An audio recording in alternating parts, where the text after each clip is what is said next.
The string lights over the Mayfair patio looked like tiny moons, and the air was cold enough to make people tuck their hands into their coats between laughs.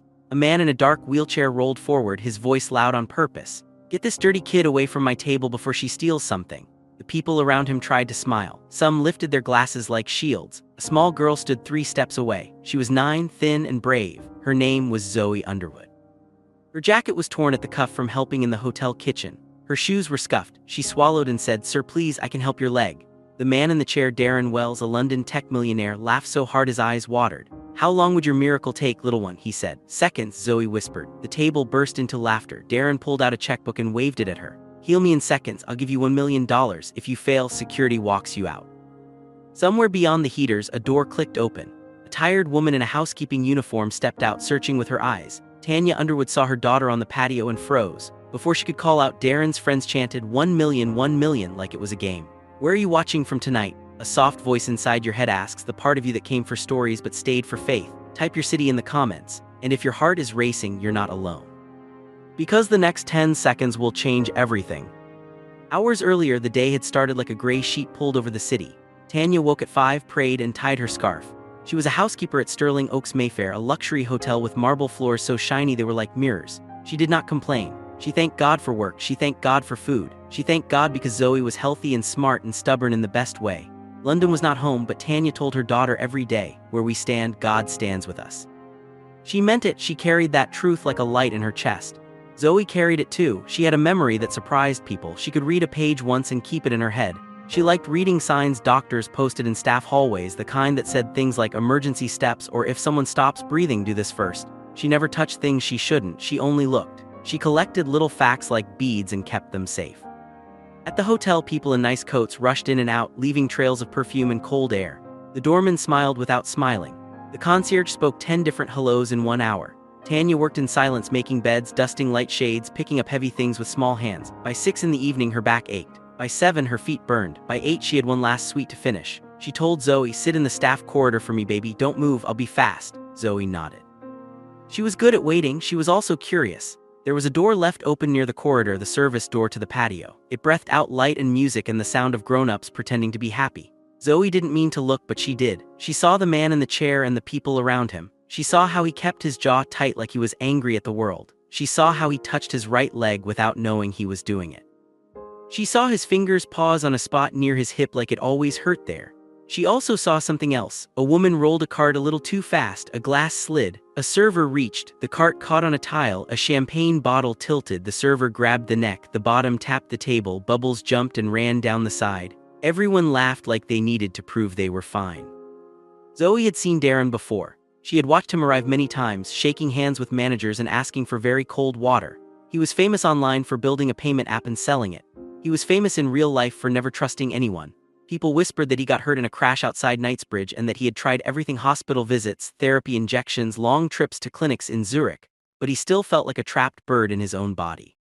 They said he snapped when things didn't go his way. They also said he gave big checks to charities, then told the press to print his photo. None of it mattered to Zoe. She looked at people like puzzles. She liked to find the piece that didn't fit and ask why. The why on Darren's face was big and loud. He looked like a man who wanted to run but couldn't stand. At 8:28 p.m., a cold draft swept through the patio.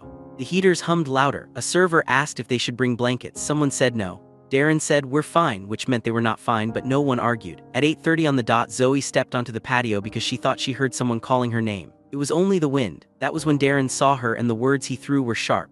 "Get this dirty kid away from my table." It hit Zoe in the chest, but it didn't push her back. It pushed her forward instead. She said the line she had imagined 100 times, the one that made no sense unless you believed the world could shift in a second. "Sir, please, I can help your leg." The way the laughter rose reminded Zoe of birds taking off all at once. Pins and needles prickled her arms, but her voice stayed steady. "Seconds," she said. "It will take seconds." It wasn't a boast, it was a memory. Somewhere deep in her head, a page she had once seen turned itself over. On that page was a sketch of a hip joint, a note about a trapped nerve, a sentence about how pain can lock a muscle like a fist. There was also a prayer she kept in her pocket: "God, let me be useful." Darren liked shows of power. He liked testing people. He liked putting a price on things that could not be bought. He held up the checkbook with a grin. $1 million if you heal me in seconds," he said to the little girl. "When you fail, security walks you to the gate." His friends Eric Boone, Jordan King, Lena Price laughed the kind of laugh that sounds rich and empty. The manager, Caleb Dean, looked sick. He did not want a scene. He also did not want to anger a man who had booked half the hotel for the weekend. Tanya stepped through the service door, then hand over her heart. "Zoe," she whispered, "come." But Zoe took one step closer to Darren. "Please don't be angry," she said to her mother without turning. "I think I know what to do." The patio fell into a strange silence. Street noise faded, or maybe it just felt that way. Darren leaned back like he was watching bad TV. "What are you going to do?" he said. "Sing a magic song?" Zoe shook her head. "No, sir." She stood beside his right wheel, eyes level with his arm. Up close, she saw the pain better. Pain had a way of hiding in the face but shouting in the body. His shoulders hunched, his neck was tight. His right foot wanted to turn out but kept dragging in. She knelt and placed her hand on the armrest, not on him, just near him, so he could say stop if he wanted. "May I show you something?" she asked. The security man shifted. Darren raised a hand. "Let the scientist cook," he said, smirking, "but your seconds are ticking." Zoe closed her eyes for a heartbeat. She thought of the page in the staff hallway that explained how sometimes a joint guard muscle locks to protect an injury and ends up trapping a nerve or tugging the hip into a twist that won't let go. She remembered a short video a traveling therapist played in the break room one day while he waited for a client, how he pressed near the hip and asked the patient to move the foot a certain way, then everything changed. She also remembered church. She remembered a woman with a soft voice saying, "Faith is not magic, faith is a door, you still have to turn the handle." Zoe opened her eyes. "Sir," she said, keeping her voice even and small so it did not threaten him, "can you lift your right foot a little and try to push your heel down?" Darren stared. The table chuckled. "My heel, please," Zoe said. "Just a little, I'll count." She raised her hand like a conductor. 1, 2, 3. He did it, partly because he wanted to prove her wrong, partly because something inside him wanted to see any door, even a fake one. The movement was messy. The foot wobbled, but in that wobble something clicked like a tiny lock inside a larger lock. Zoe placed her small fist against a point on the side of his hip, through the fabric, not hard, not soft, just steady. "Now push your knee toward me a little," she said, "and breathe slow." Darren did it because his pride said, "Fine girl, let's finish the joke." She held the pressure. "Now try to press your foot into the footrest. Gentle." He pressed. Something changed. The shade around his eyes moved. He frowned, not in pain but in surprise. Zoe felt the muscle under her knuckles melt like a frozen rope dropped into warm water. She pulled her hand back. "One more time," she said. "Heel down, breathe." He did it again. The foot settled on the rest in a truer way. The knee stopped shaking. The angle of his hip uncurled a hair's breadth. A quiet spread out from the chair. It reached the table, then the patio edge. Tanya could not breathe. She said no words, but her lips moved with a mother's prayer. The security guard leaned in without meaning to. The manager took a step closer, then stopped. "Is this some parlor trick?" Eric said. No one answered him. "Now," Zoe said, "can I show you one more thing?" Darren, who never allowed anyone to tell him what to do, nodded once. He did not know he had done it. Zoe stepped behind the chair. She did not touch him. She touched the back of the seat near his right side and held steady. "Turn your toes toward each other," she said, "just a little, then relax." He made a face but tried. The movement was small, an inch at most. Something deeper shifted, like a closet door sliding onto its track after years of dragging. Darren's mouth opened but no sound came. His right hand, which had hovered near his thigh the whole evening, dropped to the armrest because it did not need to guard anymore. His spine rose a fraction. His breath shook. "Time," Jordan called, but his voice did not land. Zoe walked around to the front again. She had never looked smaller. She had never looked taller. "Sir," she whispered, "try to lift your leg now, slow, don't force, just see." Darren stared at his body like it belonged to someone else. He told his right leg to move and waited the way he had waited 1,000 times for nothing. The leg moved, not a lot, not dramatic, but it moved in a clean line. It did not fight itself. It did not spark pain along the track that had felt like hot wire for months. The patio swallowed a breath as one. The heaters hummed on. The checkbook bent in Darren's fist. Zoe stepped back as if she had only tied a shoelace and was now done. It would be a lie to say Darren stood up and ran. He did not. It would be a lie to say he was healed forever in a second. This was a different miracle, the kind people miss because they only look for fireworks. This was the miracle of a door unlocking after everything said it was welded shut. His face changed first. It softened, almost younger. He blinked. He lifted his heel again. The motion was slow and steady. His eyes watered, not from laughter. He looked at Zoe like she had picked a lock he didn't know he carried. "What did you do?" he asked, voice low now. All the theater burned off. Zoe swallowed. She felt small again, like a child who had reached past a line and was afraid. "I think a muscle was stuck in telling your leg the wrong thing," she said. "I think it let go." Darren stared at her. "Who taught you that?" "I read things," she said, "and I pray, I ask God to help me remember what matters." The table did not laugh. Even Eric had nothing to say. The manager covered his mouth with his knuckles. Tanya moved then. She crossed the patio, took Zoe's shoulders and pulled her back against her. I'm sorry, she told Darren, her voice hushed. She didn't mean to bother you, Darren shook his head. She's not a bother. He looked at the checkbook like it was a silly toy. He put it on the table and slid it away. The money was a joke, he said, and his voice cracked. It isn't a joke now, Zoe said. Her face didn't change when she said it. She was not greedy, she was honest. The bet was spoken and the work was done. She added soft, but it's not about me, it's for my mom, we need to pay rent. The words fell like small stones into a deep well. Darren's jaw shifted. He looked at Tanya's worn shoes, at the place where her uniform had been mended by careful hands, at the way her arms wrapped her daughter like a shield. He looked at his friends who suddenly found their plates very interesting. He looked at his life, which had been loud and shiny and empty for too long. Bring me a pen, he said. His voice was different now. The server ran. Darren opened the checkbook again, but his hands shook. He tried to write and stopped. He pressed the pen to the paper. His right leg twitched and did not seize. He let out a breath that left him lightheaded. He began to write the numbers. The zeros looked like evenings lost to pain, like nights he had stared at the ceiling and counted heartbeats. He signed his name. He tore the check and held it out. Tanya froze. Zoe did not reach for it. You said $1 million, she whispered, as if reminding him of the world they lived in, where promises to girls like her evaporate when the lights shift. I did, he said, and I mean it. He met Tanya's eyes. No one should have to choose between living and paying to live. Eric finally found his voice. Darren, mate, he said, half grin, half warning. Be serious, it was a little muscle thing. You don't have to, Darren turned his head and the look he gave shut the rest of the sentence in Eric's mouth. You laughed when I mocked a child, he said. I'm correcting the worst part of me, you can correct yours later. The check trembled in his hand. Please, he said to Tanya, take it. Tanya's fingers hovered like she was afraid fire would leap from the paper. She whispered, we can't hold this, it's too heavy. Zoe looked up at her mom. It's not heavy, she said, it's paper. Tanya almost smiled in spite of herself. She took the check and held it with both hands as if it might blow away. That could have been the end of the scene, a neat story with a neat bow. Girl helps billionaire, billionaire pays, mother and daughter cry, credits roll. But life rarely hands us endings that clean. A shape moved at the edge of the patio, another wheelchair handled by a woman in a gray coat. She had been standing in the hallway shadow for a long time, watching. She had eyes that saw details like a detective. She looked at Zoe the way Darren had looked 1 minute earlier, like a locked door had just been opened with a key no one else could find. She spoke and her voice cut through the cold. Excuse me, she said. Sir, may I ask the child one question? Darren nodded, startled. Of course. The woman knelt to make her eyes level with Zoe. Do you sometimes feel a buzzing in your head right before you notice things? Zoe blinked. Yes, she said, like a soft bell. The woman nodded slowly. Do you ever see a picture in your mind of how a body should move and then your hands find the places that are wrong? Zoe swallowed. Sometimes, she said. I don't tell people, it sounds strange.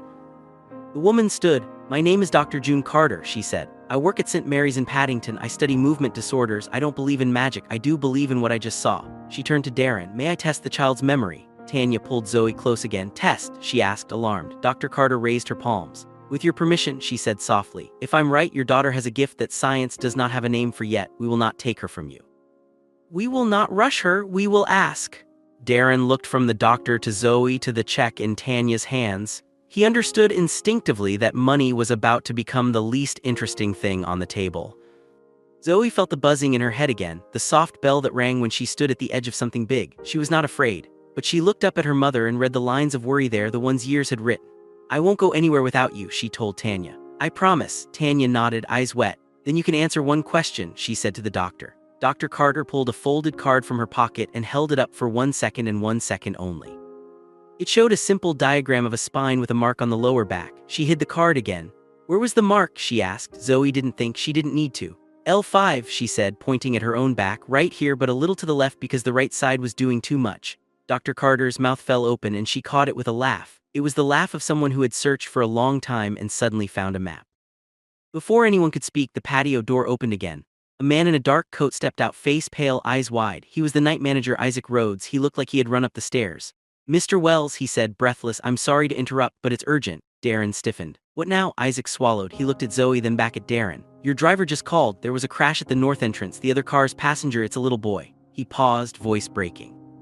He isn't moving right. The paramedics are stuck at a diversion 5 minutes out. They need anyone who can help now.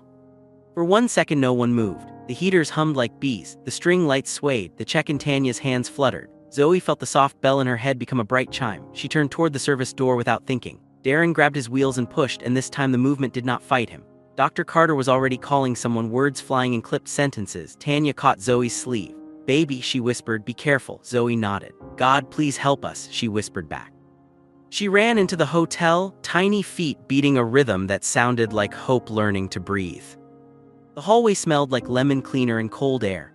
The lobby windows showed a blur of blue lights and people waving their arms. Darren's friends scattered, unsure, afraid, trying to decide if they were the kind of people who followed or the kind who watched. Eric stood stuck on the patio, face pale.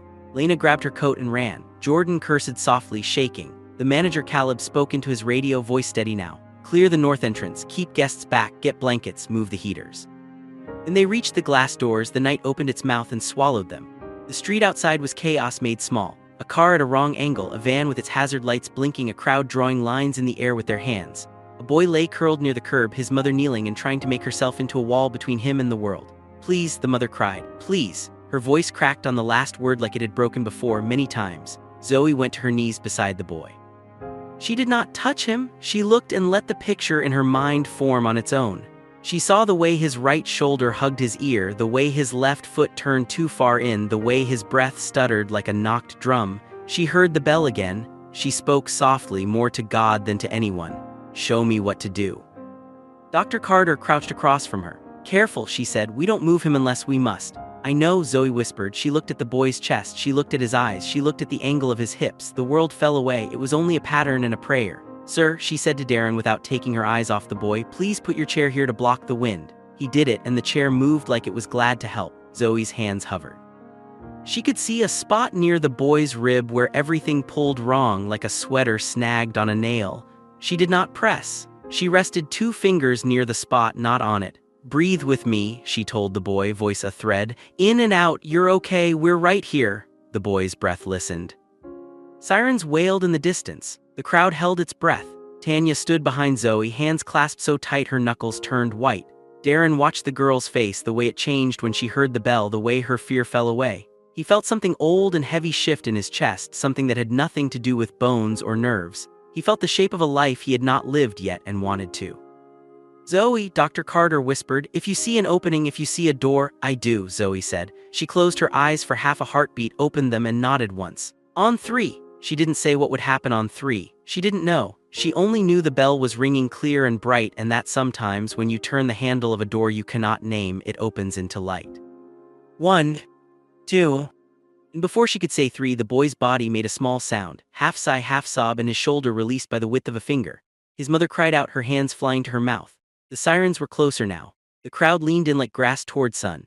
Zoe drew a breath to speak the last number, the one that would carry them across, and that is exactly when a second car skidded at the far end of the block, tires screaming, headlights wild, metal yawning toward the people who stood too near the road.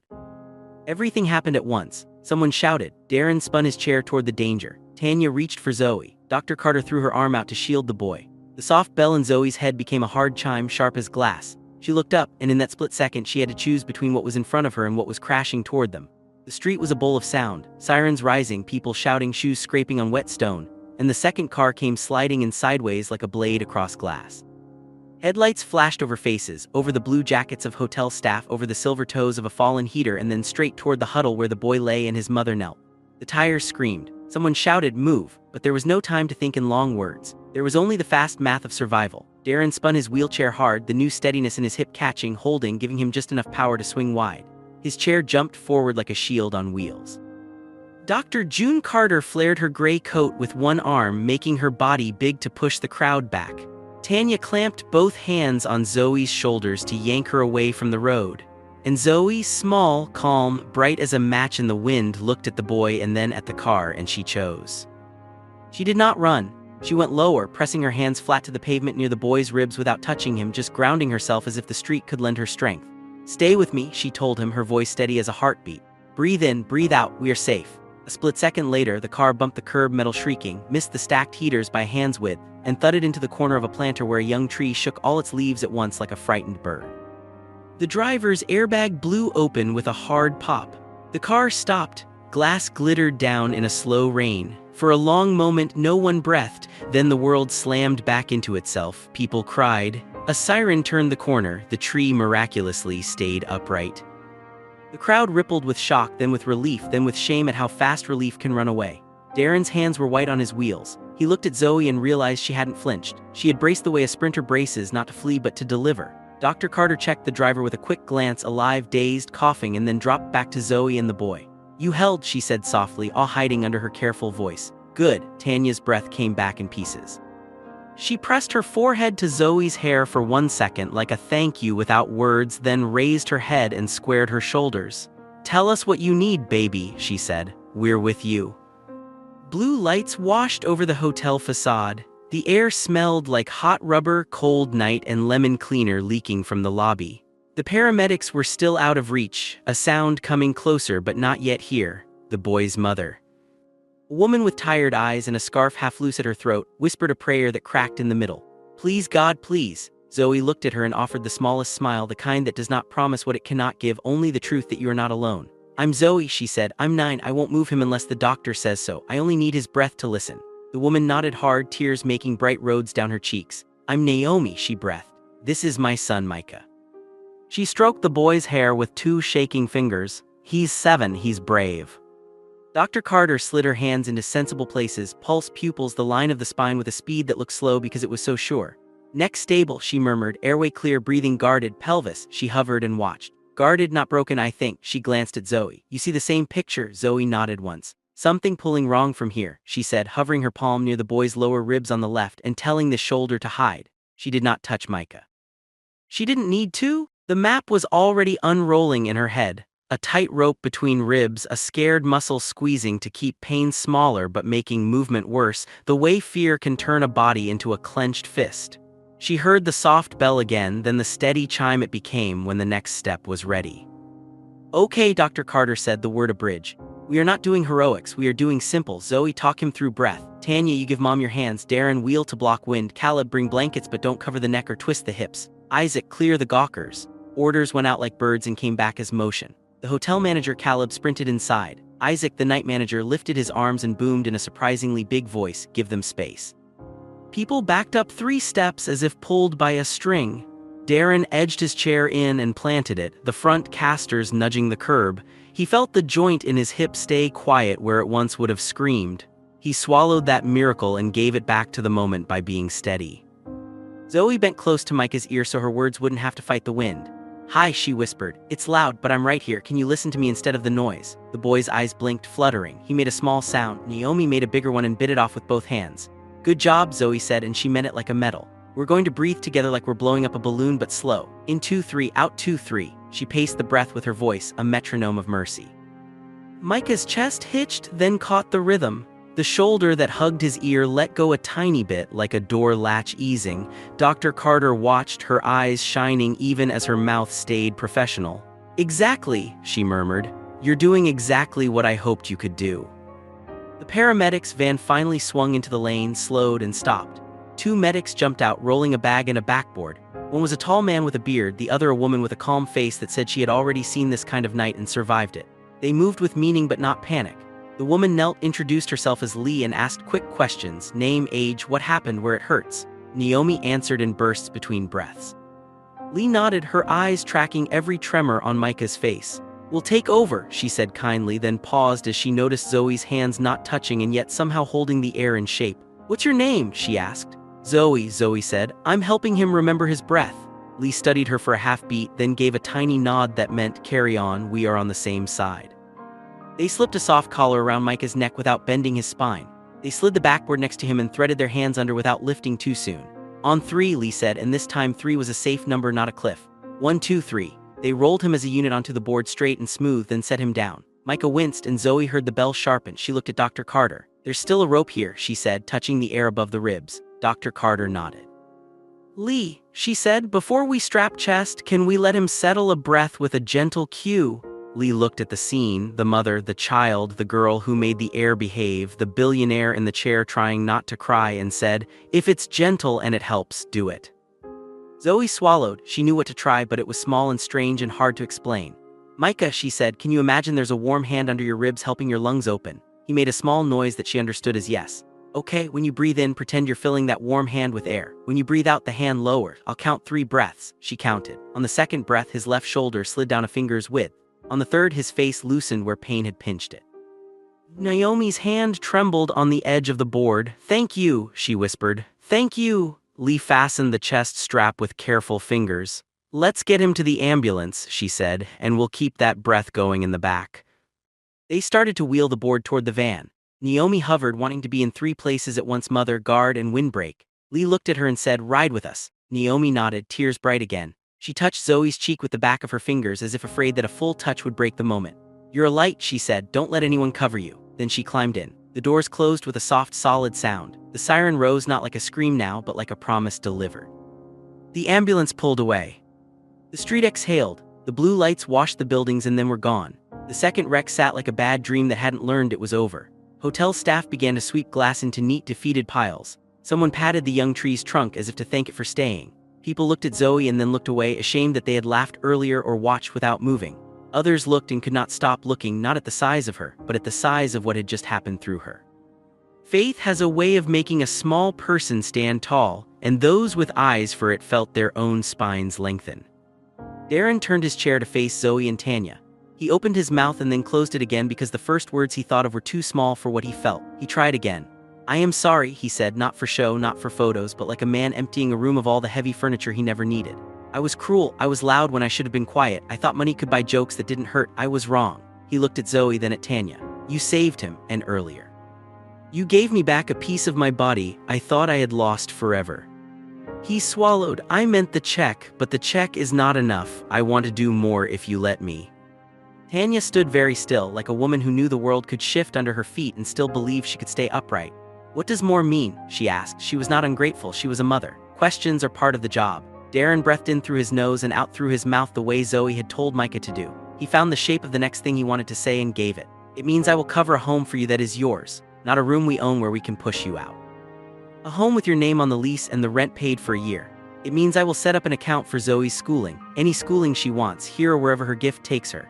It means I will ask Dr. Carter how to help the hospital build a program so kids like Zoe have rooms to learn and teachers who know how to teach what can't be put in one page." He paused. "It means I will show up when I say, and I will shut up when I should." A murmur rolled through the cluster of guests who had wandered out from the patio, most of them wealthy, most of them used to speeches that made noise but not meaning. This one had weight. Eric Boone raised a hand like he was in school. "Darren," he said, "that's a lot." He smiled the old smile he used when he wanted to make something smaller than it was. "You sure you want to?" Darren didn't look at him, he looked at Zoe. "Yes," he said, "I want to put my name on something I am not ashamed of." He flicked his eyes to Eric only once. "And you can decide what you want your name to stand for." Tanya's mouth trembled, then held. She was a proud woman, and pride is not the opposite of gratitude when it is the pride that says we are people, not problems. "We will talk," she said carefully. "We will pray, we will not rush because something big just happened." She looked at Zoe, who looked back with eyes too old for 9 and exactly 9 at the same time. "But we hear you," Zoe nodded. "We hear you," she echoed. And for a second the three of them stood in a quiet circle that felt like a small church on a cold night. Dr. Carter stepped closer, her tablet in one hand, the other hand soft and open. "May I ask again?" she said to Tanya. "Not to take, to learn. If we can meet at the hospital tomorrow, I can run the gentlest tests, memory, pattern, attention, and I can ask better questions than I did in the street. Nothing invasive. You can say no at every step. But I think Zoe's mind makes pictures most of us can't see. If we study how she sees, we might help a lot of people who are locked up inside their pain." She looked at Zoe as if asking her to. "And we will not make you a show, we will make you a student and a partner." Zoe looked at her mother. Tanya looked at the ground for a long breath, the way people do when they speak to God without moving their lips, then she lifted her head. "We will come," she said. "Morning or afternoon?" "Morning," Dr. Carter said gently. "When the city is still soft," she typed, then stopped typing. "No, I'll write it on a paper card, no screens, you don't owe me your information, I will earn your trust in small steps." She tore a neat strip from a notebook, wrote a number, and handed it to Tanya with 2 fingers like an offering. They began to drift back toward the hotel, the night finally admitting it was tired. Caleb organized people into useful lines, staff to sweep, mechanics to check the heaters, a junior manager to bring tea for those who had shaken too hard to warm on their own. Isaac called the police to report the second crash and made notes with a pen because his phone battery had died. Eric, for once in his life, carried something heavy, a stack of folded blankets, and did not speak. Lena walked next to Naomi's empty spot as if walking could fill it until she came back. Jordan disappeared and then reappeared with a tray of water cups for the security guards who had been holding back the curious and the cruel with the same strong arms. Darren paused at the hotel doors and looked up at the sky. The London night had cleared in patches and a thin moon hung like a silver coin. He remembered laughing a few hours ago, the kind of laugh that feels like sand in your mouth. He remembered the moment his hip unhooked and breath went down to the bottom of his lungs like a first meal after a fast. He remembered a little girl counting to 3. He rubbed his jaw and wondered what a man is supposed to do when the story he tells about himself changes in one evening. He decided quietly to let the new story be louder.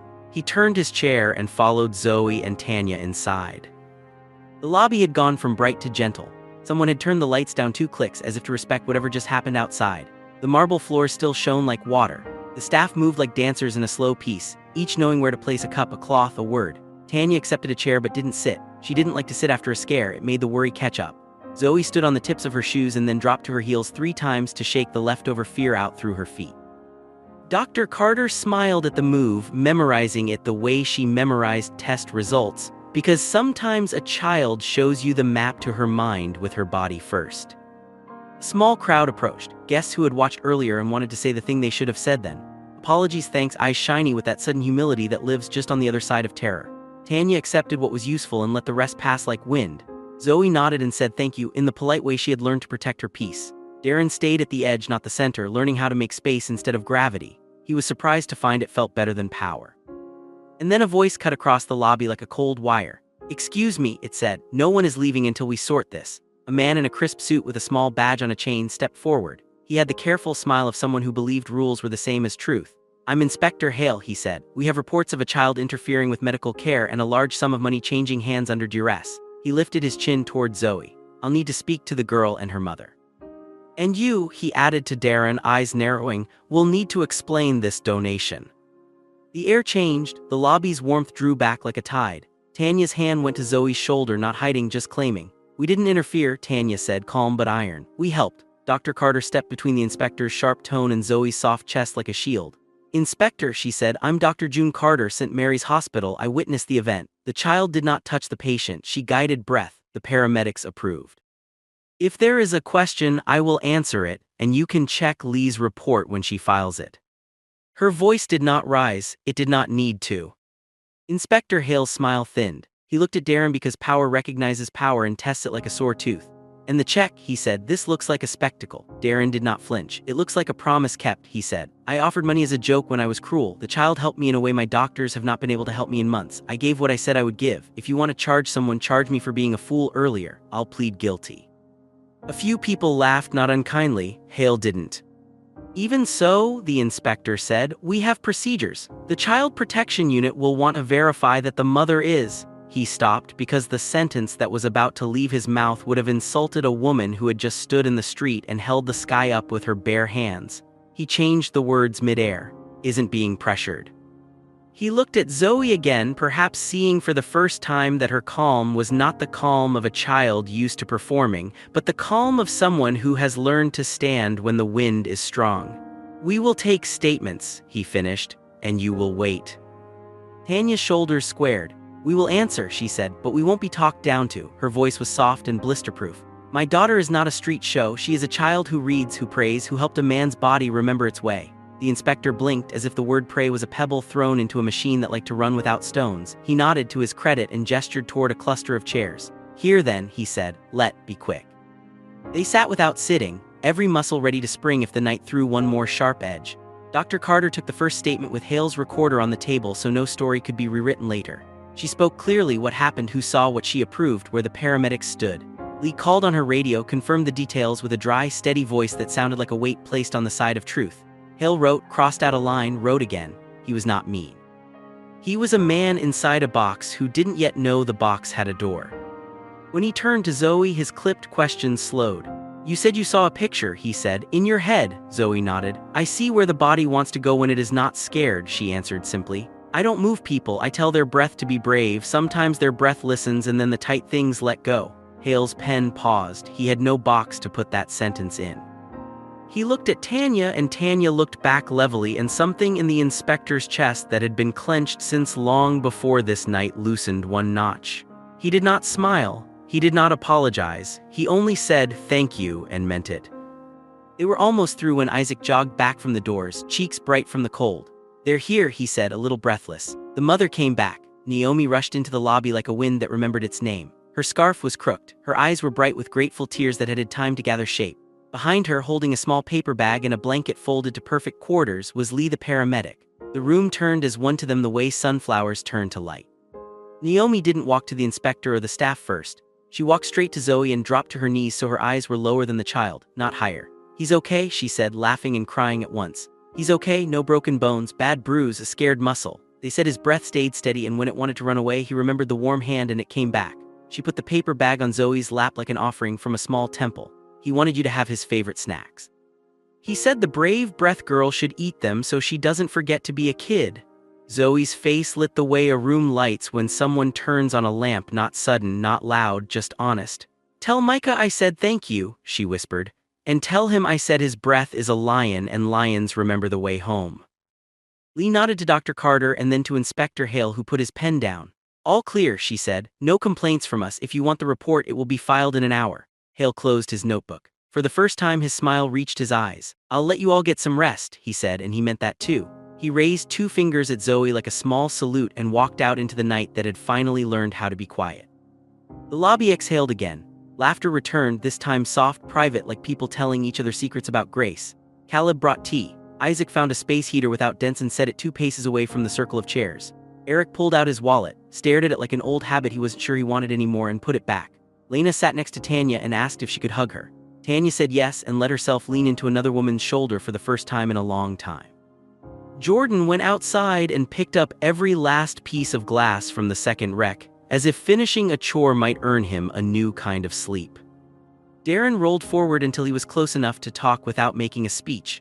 "I don't want a crowd," he said quietly. "I just want to say one more thing." Tanya lifted her eyes, patient. Zoe tilted her head, curious. "I built my life on code and control," Darren said. "Tonight a 9-year-old taught me about release. If you will let me, I want to be in your corner without owning your story. The home, the school fund, the hospital program, will do them on paper, proper, no tricks, no strings. You'll have a lawyer, I'll have a lawyer, the deal will be respect." He looked at Zoe. "And I want to ask your permission to call what we build after the map you carry in your head. We'll call it the Warm Hand Project, a place where breath learns to be brave." Zoe bit her lower lip, a habit she had when Big Joy tried to run too fast. She looked at her mother. Tanya's eyes glistened. She nodded once, a small bow to the goodness trying to land. "We will talk tomorrow," Tanya said again, but this time the words wore a smile. "Morning at the hospital. After that we will come here and sit with papers." She reached across the space and took Darren's hand, short, firm, nothing dramatic, just human. "Thank you for trying to be new," she said. It was the kindest sentence anyone had said to him all year. For a while time went soft. People sat. They sipped tea. They told the kind of stories that only come out after fear has burned off the pride. Naomi came back from calling her sister and sat with them, hands wrapped around a mug like a lighthouse holds a lamp. Lee stayed long enough to drink water and swap a number with Dr. Carter, then returned to the night's work. The young tree outside stood very still and listened. When the hotel finally began to close its hands for the night, the circle started to open.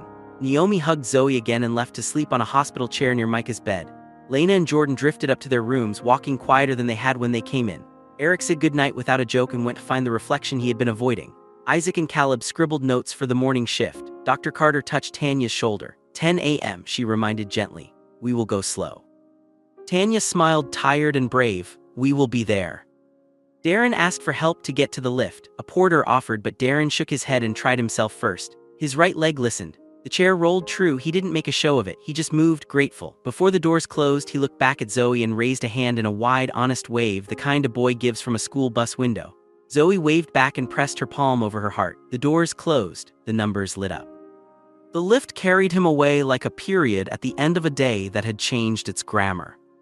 Tanya and Zoe finally turned toward the staff corridor. The long day made their shadows taller. Tanya reached for her daughter's hand, and Zoe slid her fingers into her mother's like a key into the lock it was made for. They walked side by side, the silence between them full and sweet. Halfway down the hall, Zoe slowed. The soft bell in her head that had rung all night took on a new tone, a note she had never heard before, clear and thin like a string plucked in a different room. She stopped. Tanya stopped with her. "What is it?" her mother asked, calm again, because this was how you ask a child about a gift you do not own. Zoe listened. The note shivered, then steadied, pointing not forward but sideways toward the service lift, toward a place she hadn't been. "Can we go up one floor?" Zoe asked softly. "Just quick." Tanya studied her face and saw no fear there, only attention, the same attention that had saved a man's step and a boy's breath. She nodded. "One floor," she said. They stepped into the old service lift, the one staff used when they didn't want to trouble guests with carts and bags. Tanya pressed the button. The doors closed with a sigh. The lift climbed. When the doors slid open on the next floor, the hallway was quiet, only the faint hum of vents and the soft thud of a distant door. The carpet was thick and dark. The wall lights were low bowls of gold. Zoe stepped out and turned left without hurrying. Tanya followed, her flat soundless on the pile. They walked past one door, then another, until Zoe stopped at the third. She didn't touch it. She just listened to the bright thread of sound no one else could hear. The door was propped a finger's width by the latch. A slice of light fell across the carpet like a bookmark. Tanya leaned down and whispered, "What are we doing, baby?" Zoe's voice was small and certain. "The bell says someone is hurting," she said. "Not like pain, like empty." Tanya's heart moved in her chest the way a bird moves in a hand, one strong beat, then still. She thought of 100 reasons to turn around. She thought of one reason to stay. She knocked. Silence, then movement, soft, embarrassed. The door opened 2 inches. A woman's face appeared, pretty in a tired way, makeup smudged, eyes red. She was young, wearing a silky robe that looked expensive and lonely.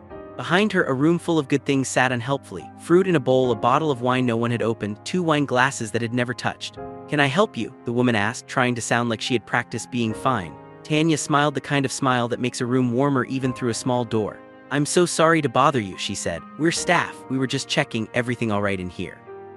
The woman's mouth trembled. For a second she looked angry, not at them but at the crack in her show.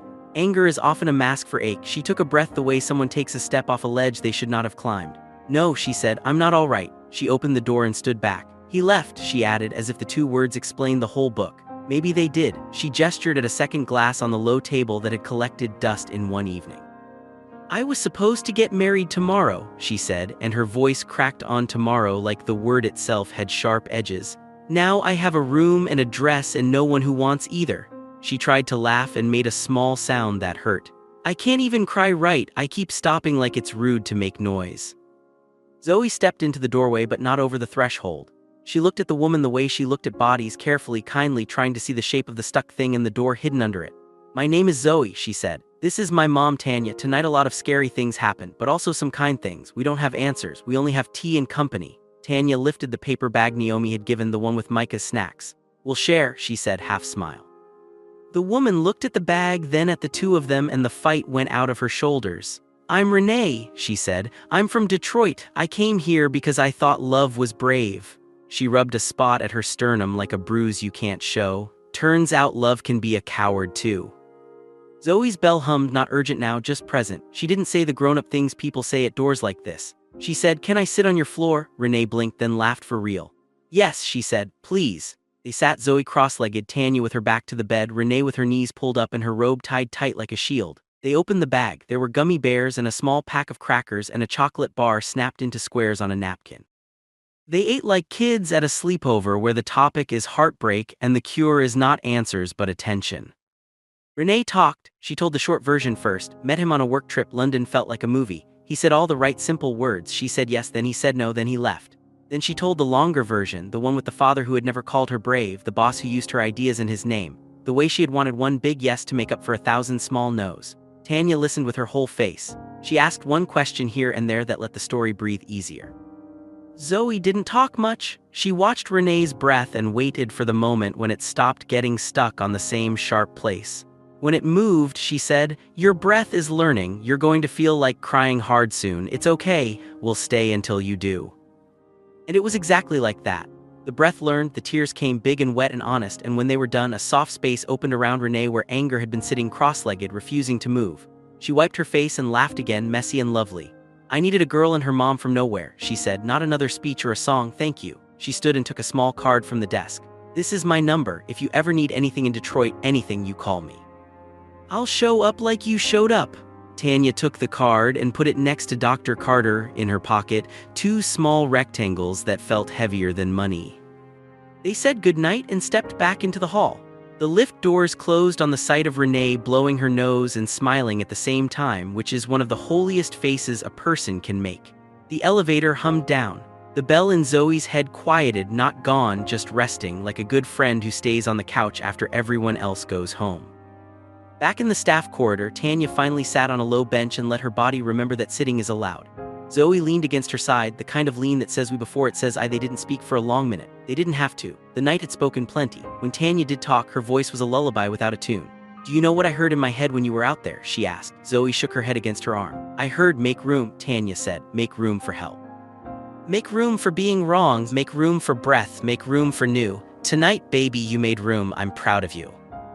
Zoe's answer was small. "I'm proud of you too," she said. "You moved the world with your hands without touching it." Tanya laughed, surprised, and kissed the top of Zoe's head. "Sleep," she said. "We have to be brilliant in the morning." They took 3 steps toward the small staff apartment the hotel kept for night workers on emergency call.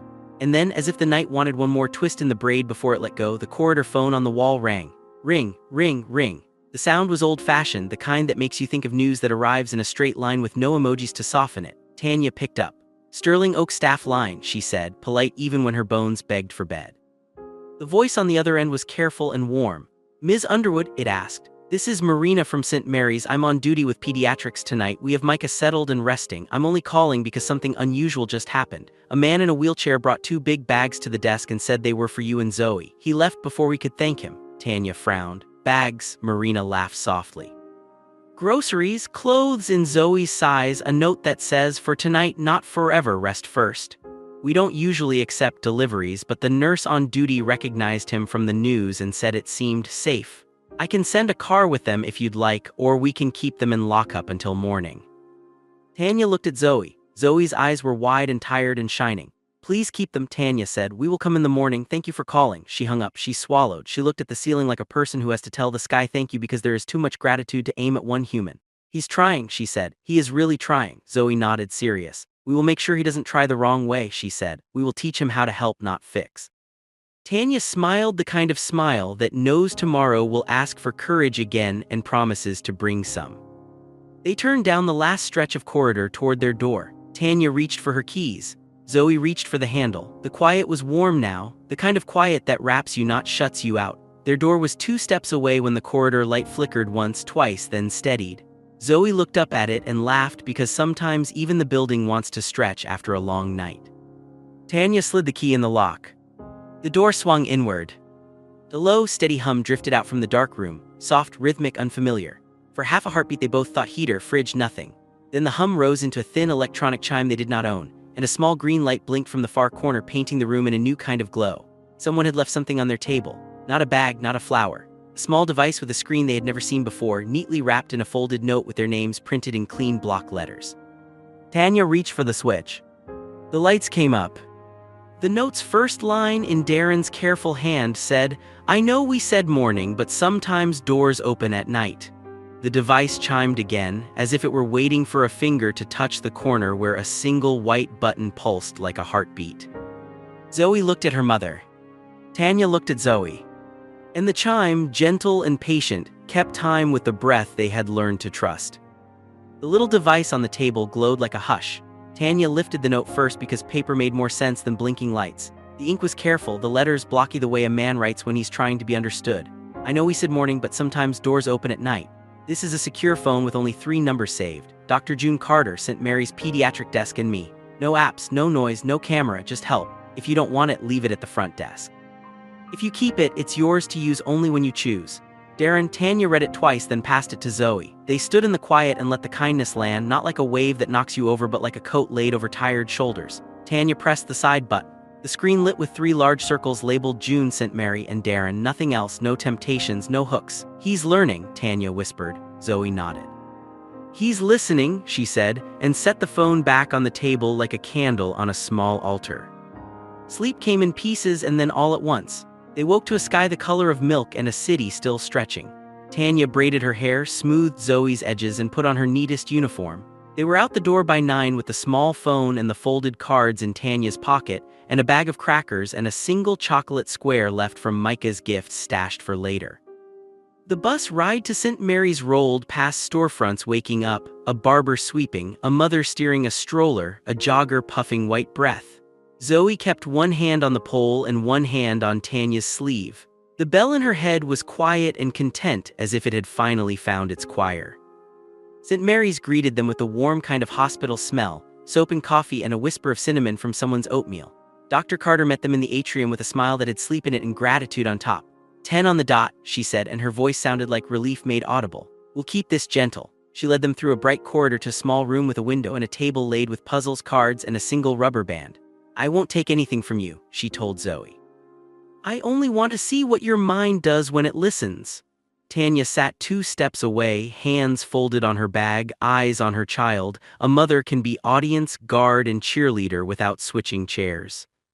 The tests were not tests the way school tests feel. They were small games built of patterns and pause. Dr. Carter drew a simple path dot to dot and asked Zoe to stare at it for 3 seconds, then look away and redraw it from memory without lifting her pencil.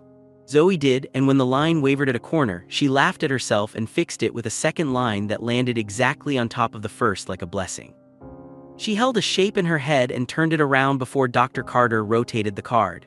She watched a short video of a shoulder moving wrong and said, softly, "It's not the shoulder. The foot is scared and the shoulder is taking the blame." She took the rubber band between 2 fingers, pulled it until it hummed, and then loosened it just enough to make a cleaner sound. Sometimes loosening is stronger, she said, and Dr. Carter wrote that sentence down as if it were an equation no teacher had put on the board before. They paused for Coco. A pediatric nurse with bright earrings popped her head in and introduced herself as Joy. She set 3 cups on the table and winked at Zoe. Micah told half the ward about the warm hand, she said. We are adding it to our toolkit. Tanya laughed, surprised and proud all at once. They drank, they breathed, they went again. Dr. Carter asked Zoe to look at 3 pictures, hip, ankle, neck, and tell a story about which one was boss. Zoe didn't point at any. She drew a triangle in the air with her finger and said, they take turns to keep the house safe. When one forgets to let go, the house gets loud. Joy made a soft sound as if someone had just named a child she loved. When they finished, Dr. Carter folded her notes and did not hide her awe. Zoe, she said, you have a gift and a practice. The gift is the bell, the practice is how you listen. She looked at Tanya, then back at Zoe. If it's all right, I want to build a small program around you, not above you, around you. We'll call it the Warm Hand Project until you pick a better name. It would be a place where breath, prayer, and careful science can sit at the same table without fighting. She glanced toward the door, and as if summoned by hope, it opened. Darren rolled in with a paper bag, a black folder, and a face that had learned humility overnight. He wore a plain sweater, no watch, no audience. He stopped in the doorway and asked, may I? He didn't come closer until Tanya nodded. He set the bag on the side counter. Breakfast, he said, because tea can't carry everything. He set the folder next to Dr. Carter. Draft documents, he added, because big promises must learn to read. He turned his chair toward Zoe. May I say thank you again? Zoe smiled. You keep saying it like you owe me, she said. You don't. You can help somebody else and that will say it better. Darren breathed in, then out. I will, he said. That's why I'm here. They opened the folder together. Inside was a short, simple plan. A housing grant placed in a trust with Tanya as the sole signer. A scholarship fund under Zoe's name with no strings, seed money to St. Mary's marked for Dr. Carter's clinic. A clause that said no publicity unless the Underwoods invited. There was a letter from a lawyer, Mr. Bates, offering to represent Tanya pro bono, and another from an independent advisor, Ms. Cole, whose only job would be to say no, when a rich man forgot what good boundaries look like. Tanya read slowly, lips moving, pencil in hand for any phrase she didn't like. She crossed out one sentence that sounded like ownership and wrote in the margin, help not hold. Darren nodded and initialed the change without flinching. If I do something foolish, he said, you may hang this folder on my door like a warning sign. They did not sign anything then. They set a time 2 days for Tanya to meet both lawyers in a bright office at the hotel with the door open and tea ready. Dr. Carter slid her own project plan under the Underwoods folder. A list of rooms to convert, nurses to train, a chaplain to invite, a breathing teacher to hire, a place in the corner for quiet prayer. We will start small, she said. We will count the wins and the harms, and when we find harm we will stop and listen harder. Darren offered money, Dr. Carter offered method, Tanya offered memory and steady hands, Zoe offered the bell that told them when they were on track. A program was a paper thing on a table. A mission was the people bent over it. They walked to pediatrics together to visit Micah and Naomi. The ward was a hive with its own music, beeps and rolling wheels and cartoons murmuring on small TVs. Micah sat up with a blanket like a cape and a lion drawn on a paper bag by Joy's quick hands. "You came back," he crowed, and then quieted because excitement tugged his ribs. Naomi hugged Tanya and then Zoe, quick and full. "They're sending us home this afternoon," she said, joy sneaking into her voice like sunlight under a door. "He'll be sore and fine. He's already bossing cartoons." Micah waved at Darren. "Are you the chairman?" he asked with perfect kid bluntness. Darren laughed for real. "I am," he said, "but I'd like to be the learn man now." Micah nodded solemnly. "Learning is slower than chairs," he advised. Darren took that like a prescription. They lingered, then left, because hospitals work best when visits are the right size. In the atrium, the four of them, Tanya, Zoe, Dr. Carter, and Darren, stopped at a display case full of old photos of nurses in crisp white and doctors in darker suits and children holding stuffed bears. "They all look like they know a secret," Zoe said. Dr. Carter smiled. "They do," she replied. "The secret is that care is heavier than fear when you carry it together." They stood in that truth and let it rest inside their bones. Back at Sterling Oaks, the manager Caleb had set aside a small meeting room near the lobby with windows and a pot of lemon water and a bowl of mint. Isaac had taped a sheet of paper outside that read "Quiet work, please," knock in thick marker. Renee, the bride who had slept, drifted in with a dress bag over her shoulder and a different face, the kind of face a person wears after a good cry and a decision. "I'm going home," she said, pride and peace sitting side by side, but not to hide. "I'll wear this dress to a dinner my mother throws for me and the women who raised me, and we will rewrite what white silk is for." She hugged Tanya again. She hugged Zoe with care as if the girl were both treasure and teammate. She shook Darren's hand, the quick, firm shake of a woman who negotiates for herself now, and left with her head up. The bell in Zoe's head hummed a satisfied note. Afternoon turned the hotel windows into warm squares. Papers became paragraphs, became agreements. Mr. Bates in his gray tie and Miss Cole in her navy blazer joined them, and the room settled into the rhythm of adult care. Read, question, rewrite, read again. They added a sentence that said Tanya can walk away at any time and the gifts remain gifts. They added another that said Zoe's name cannot be used to sell anything. Darren's signature came last and smallest. When the pens finally rested, there was no cheer, only quiet and a long exhale. "Thank you for letting me put my name on something I'm not ashamed of," Darren said. "Now I will try to live up to the ink." Evening slipped in like silk. Staff wheeled in a tray of jollof and roast chicken and steamed greens because celebration should feed bodies, not just feelings. Isaac found paper cups and real glasses for water. Eric knocked, peered in like a boy outside the classroom he should have entered years ago, and asked if he could carry plates. "Yes," Tanya said, and handed him two. Lena set cutlery, Jordan stacked napkins, and for once wealth looked like work and it fit. They ate around the document table, not fancy, not performative, just people who had survived a hard 24 hours and wanted to taste salt and heat and community. Zoe told Micah's lion joke and made Dr. Carter snort laugh. Darren tried to cut chicken with his left hand and smiled when his right hip didn't complain. Tanya closed her eyes for one breath and said thank you to the ceiling, because sometimes ceilings are the nearest sky. After dinner, Caleb tapped the door. "The tree out front, someone hung tiny paper tags on it," he said, amused and tender. "Guests wrote things like 'Tonight I learned' and 'I'm sorry for' and 'I will try.' We didn't plan it, it just grew." They went to see. The young tree wore little fluttering leaves of paper tied with thread from the housekeeping kit. On them, neat and messy hands had left small confessions and fresh vows. "I will listen before I laugh. I will call my brother. I will pray out loud once a week. I will apologize to the night manager named Isaac for making his job harder last month." Isaac read that last one and laughed so hard he had to lean on the doorframe. Zoe stood in front of the tree and listened. The bell in her head rang once, clear, gentle, like a chime in a place of worship right before song, and then rested. She took a blank tag, printed one sentence, and tied it near the top, because children can hang prayers high when adults remember to lift them.